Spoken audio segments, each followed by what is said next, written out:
करना चाहते हैं बाबा साहब अम्बेडकर की तस्वीर के पीछे, लेकिन हमें पता है आप कीड़े खाने वाली छिपकली, कोई राष्ट्रवादी नहीं है आप लोग। आज भी कह रहे हैं कि वंदे मातरम गाने वाला और इस बात मुर्दा कौन का है, आज भी वो कह रहे हैं विद्यानाथ भैया हिंदू, इस देश को छोड़कर चले जाओ, हमको हमारी इबादत का तरीका पसंद नहीं है। तो इनका आदमी है महमूद मदनी, अरशद मदनी, हिंदुओं को कह रहे देश छोड़कर चले जाओ। अरे क्यों देश छोड़कर जाएंगे, पाकिस्तान तुमने ले लिया।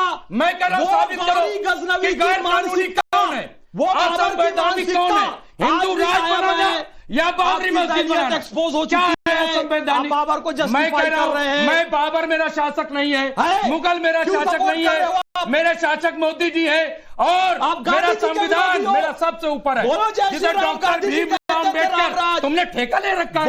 क्यों बोलूं आपके कहने से, क्यों बोलूं आप कहने से इनको 10,000 रुपया मिलते हैं विद्यानाथ झा जी, कितने? एक बार किसी से आप बुलवा दो, किसी मुस्लिम से, किसी मुस्लिम से एक बार जय श्री राम बुलवा दो, 10,000 मिलेंगे। बोलो ये मुझे 10,000 मैं दूंगा, मैं दूंगा। अरे 5 आपको दूंगा। मैं कह रहा हूं, मैं क्यों बोलो एक बार, ये तो आप लोग करते हो, नहीं करता। ये बताओ, ये ठेकेदारी आप बात कर रहे हैं, मैं संविधान की बात करता हूं। तो दिन में एक सेकंड डॉक्टर साहब आप करो, डॉक्टर साहब अच्छा तो आपका क्यों बुलवाते हो? आपका इससे क्या होगा, राम राज आ जाएगा, क्योंकि महात्मा गांधी ने राम राज आपकी जेब भरेगी, इससे राम राज नहीं आएगा। समाधि में अगर राम राज आता हो, क्योंकि संविधान में राम दरबार छपा हुआ है, संविधान में मैं वहां पर रामायण का पाठ करूंगा। सजाओ मंच, क्योंकि यहाँ आप लोगों ने सजाओ मंच, क्योंकि मैं डॉक्टर मुमताज आलम रिजवी आप लोगों इस चैनल से लाइव कह रहा हूं, सजाओ मंच मैं रामायण पढ़ूंगा।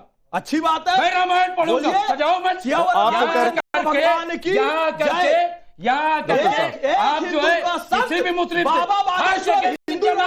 हर चैनल पे किसी भी मुसलमान को देखा जय श्री राम बोल दो, भारत माता जय बोल दो, वंदे मातरम बोल दो। ये क्या ड्रामा है, हर जगह ये तौहीन करते हो आप, भगवान राम में आपके चचा इस तरीके से बदनाम कर रहे हो आपका। भारत माता की जय बोलोगे, जय नाम लेने का नाम है, जय श्री राम नहीं बोलोगे, जय फिलिस्तीन बोलोगे, वंदे मातरम नहीं बोलोगे, जय फिलिस्तीन बोलोगे,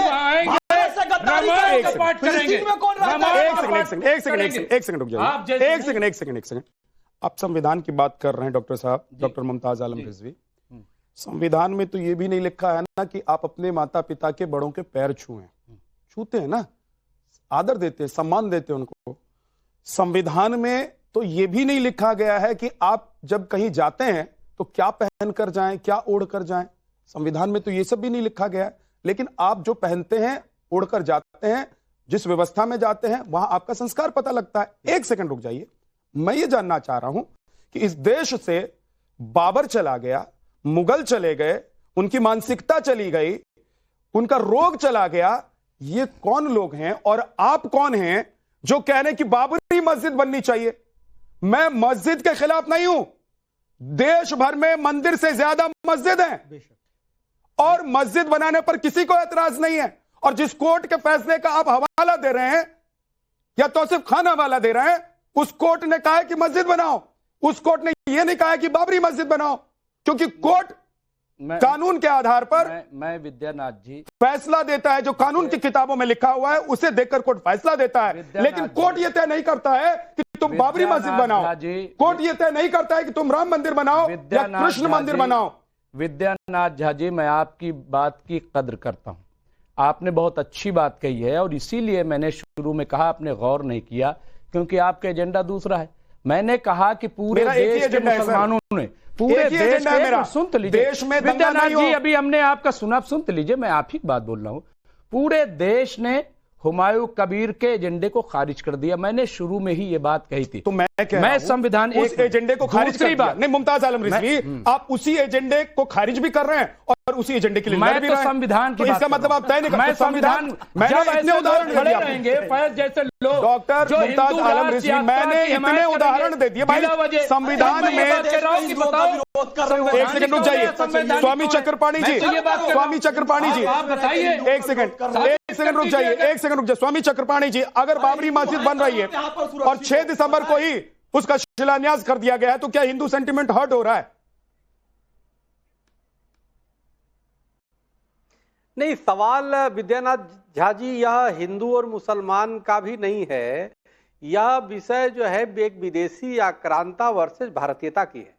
जो लोग वहां पे आज जो है बाबरी मस्जिद के नाम से नींव रख रहे हैं, जो वहां पे लोग उसके समर्थन दे रहे हैं, वो निश्चित रूप से न भगवान के होंगे, न अल्लाह ताला उनको माफ करेगा, न कहीं भारत माता माफ करेगी। आओ निश्चित रूप से वो अपने ललाट पे वो कालिक पुतवा लिया, अपने मुख पे कालिक पुतवाया है, और देश दुनिया में साबित हो गया कि भारतीयता पे कहीं न कहीं वो विदेशी आक्रांताओं का जो नाम लेकर के जो माला जप रहे हैं, इससे बड़ा दुर्भाग्यपूर्ण कुछ नहीं हो सकता। ये वही लोग हैं जो भारत माता की जय नहीं बोलते, वंदे मातरम नहीं बोलते। मुमताज आलम रिजवी कह रहे हैं, बाबर के स्वामी जी मुमताज आलम रिजवी कह रहे हैं, जब आप कहते हैं हिंदू राष्ट्र तो वो ठीक होता है, जब वो बाबरी मस्जिद बनाना चाहता है तो वो गलत कैसे हो जाता है? देखिए, मुमताज रिजवी साहब जो है इस्लामिक स्कॉलर तो है, लेकिन कहीं ना कहीं कंफ्यूज है। अब वो कह रहे हैं कि राम का नाम लेने के लिए 10,000 रुपया दिया जाता है। अरे भाई, जो राम का नाम लेता है वो स्वर्ग और मोक्ष की प्राप्ति करता है, साथ में इस लोक में रहता है, तो राज्य करता है, उसको किसी चीज की कमी नहीं पड़ता। मुमताज जैसे लोगों को ठेका दिया गया है कि नाम बुलवाने के लिए भी नहीं देना पड़ता है। जो नहीं जो मेरी बात सुनिए। नहीं देखिए, स्वामी जी आप बहुत अच्छे आदमी हैं, बहुत बड़े आदमी हैं। सुन लीजिए सुन लीजिए। अरे सुनिए ना, आप भी अच्छे हैं, सुन लीजिए मेरी बात। जहां तक मोहम्मद फैज खान साहब की बात है, तो इसमें कोई छिपा नहीं हो, एक राष्ट्रवादी व्यक्ति हैं, राष्ट्रवादी। अच्छा, मैं राष्ट्रवादी नहीं हूँ, हम तो राष्ट्रवादी नहीं हूँ, कह दीजिए आप। जब बाबर के साथ खड़े तो राष्ट्रवादी कैसे हो सकते हैं? डॉक्टर मुमताज आलम रिजवी, अगर आप बाबर के साथ खड़े तो राष्ट्रवादी कैसे हो सकते हैं? चकपानी महाराज जी, मैं तो कट्टर राष्ट्रवादी हूँ। बिल्कुल नहीं हो आप, मैं तो कट्टर राष्ट्रवादी हूँ। बोलेगा ये तो मफाद के चक्कर में तो सरकार है चूंकि मोदी जी की, इसलिए राष्ट्रवादी। आप अभी जो अपनी विचार दे रहे हैं वो कहीं ना कहीं, देखिए आप कंफ्यूज हैं। लेकिन मोहम्मद फैज खान साहब, जब आप ये कहते हैं, एक से स्वामी चक्रपाणी जी, जब आप ये कहते हैं कि इस्लामिक स्कॉलर हैं, तो आप ये नहीं कह सकते कि ये कंफ्यूज हैं।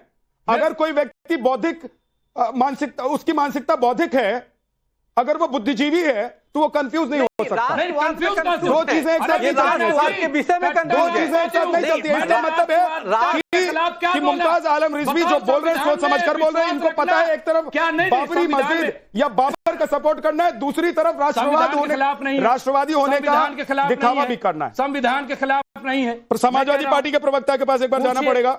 अशोक यादव जी बहुत देर से इंतजार कर रहे हैं, माफी के साथ।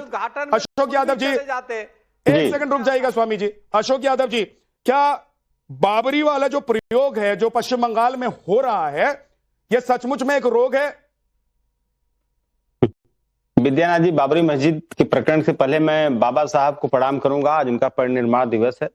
दूसरी बात, अगर आपने सवाल पूछा कि बाबरी मस्जिद ही नाम क्यों, तो इस सवाल का अगर सही जवाब कोई दे सकता है तो आरएसएस और भाजपा, क्योंकि पश्चिम बंगाल को धार्मिक नफरत का और दंगे का लेबोरेटरी बनाया है भाजपा और आरएसएस ने मिलकर के चुनाव को देखते हुए। और इस तरह के बहुत सारे स्लीपर सेल भाजपा ने पाल रखे हैं, जो विपक्ष के दलों में बनाकर रखे हैं, जो चुनाव आते हैं उनका इस्तेमाल करती है भाजपा आरएसएस। उसी तरह का ये जो विधायक वहां का है, ये भाजपा के स्लीपर सेल का एक पार्ट है, जो पश्चिम बंगाल में भाजपा के एजेंडे पे काम कर रहा है, ताकि वहां पर हिंदू मुस्लिम का एक सेंटिमेंट क्रिएट किया जाए और जो मूल मुद्दे हैं दब जाए। भाजपा का एजेंडा भी वही है। तो इस तरह की चीजें